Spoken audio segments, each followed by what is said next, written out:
one of the spokesmen for the Ukrainian military is an American guy, leftist, dressed up like a woman, who's now wearing a Ukrainian army uniform and talking about killing Putin. Watch this.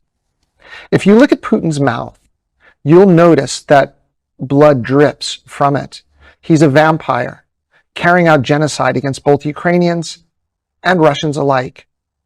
Vlad Putin bathes in the blood of innocent children and enjoys it.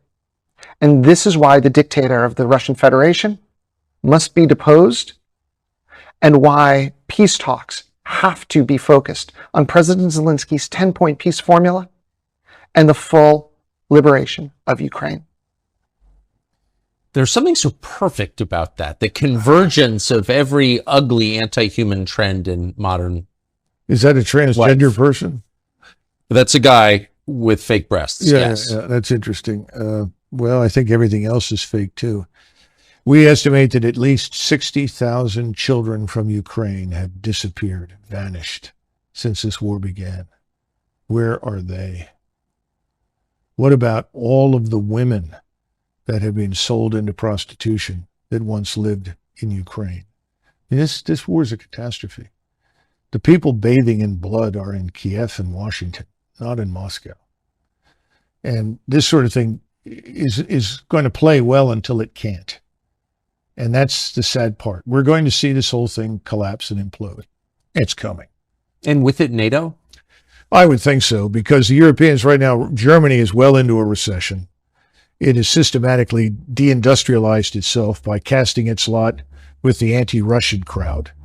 And remember that in Europe, it was not very difficult to supply stereotypes left over from the Second World War of the Soviet armed forces. The Soviet army was, an exercise in barbarism and savagery, mass rape, you name it. It was terrible.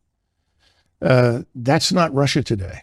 Russia today is a very different society, very different state.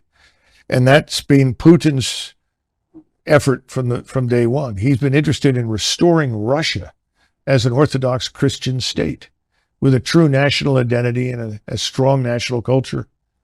That's probably another reason why so many people want to destroy Russia, because it's the last European state that has not been flooded with foreigners and turned into some sort of polyglot experiment, which is failing badly, by the way, because at some point, all of these unwanted people in Europe, and for that matter, here as well, I suspect, when things fall apart economically, it's going to get very hard on them.